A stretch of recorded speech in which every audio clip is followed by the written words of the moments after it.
It's Monday, April 8th, 2013, and let's talk about what happened this weekend over at XDAdevelopers.com.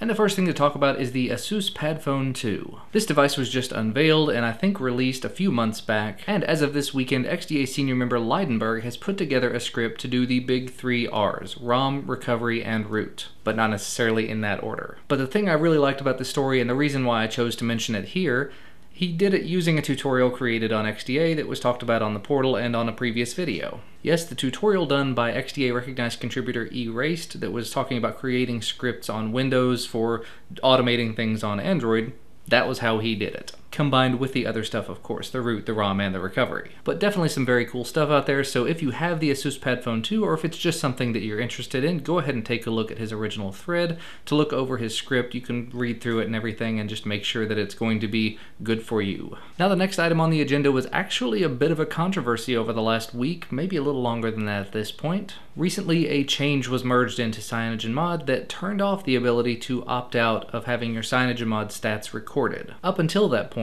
when you set up CyanogenMod, it asks you if you want to turn it on or not, and you can always go into the menu and turn it on or turn it off. Like I said, a recent change in one of the nightlies removed that option entirely and just kept sending stats. Now, these are not directly identifiable information. It's stuff like the IMEI plus the MAC address encrypted and hashed out, and then some other very limited information like what version of CyanogenMod you're running, things like that. Well, of course, when you remove an option like that, something that kind of screams privacy to a lot of people tend to freak out. So a vocal minority, perhaps even a vocal majority, stepped up and said, "No, you cannot remove the option to remove the option that you gave us." And all in all, there was a lot of frustration had, and they very, very quickly reversed that change. As far as I'm concerned, I would like to see it be an opt-out kind of thing where you first set it up and it is enabled by default, and you can go in and disable it if you want to disable it, as long as it just lets you know, by the way, stats are being recorded, nothing personally identifiable is going to be sent. But I still think that it's one of those things where they're making you opt in the beginning, and this is one of those things you probably ought to opt in for. That way we at least have some sort of an idea how many people are using CyanogenMod, what kind of user base there is. Realistically, there's an article over on the XDA portal written by Conan Troutman that goes into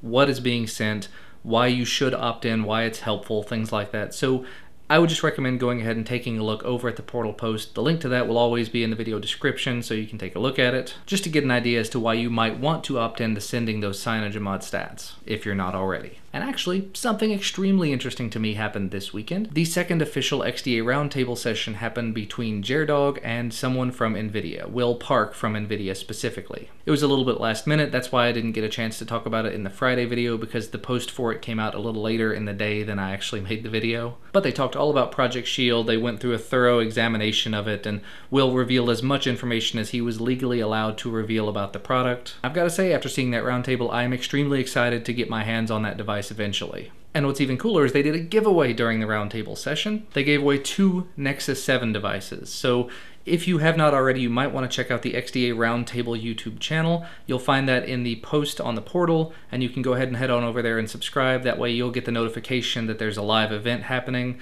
You can also follow over on Google+. I believe there were some notifications sent out, and of course the XDA portal had a link saying, by the way, there's going to be an event on Saturday at this certain time. Unfortunately, I missed out on seeing it live because I was out at the zoo with my family, but I did manage to watch most of it after the fact, and very, very cool stuff there. And additionally, this weekend, 2 other videos were posted to XDA Developer TV. The first was an app shootout showing all the different versions of Twitter by Steve, specifically the versions for Android, iOS, and Windows Phone. Those are the 3 things he tends to cover. And on Sunday, Jace put out the next video in his Careers in Android series talking about rating different hacker schools. So if that's a topic that interests you, definitely make sure to watch that video. But as for me, that's going to be about all for today. If you like this video, do make sure to hit that like button down below and hit the subscribe button to be notified when we put out new content. But thank you so much for watching, and I will see you again on Friday.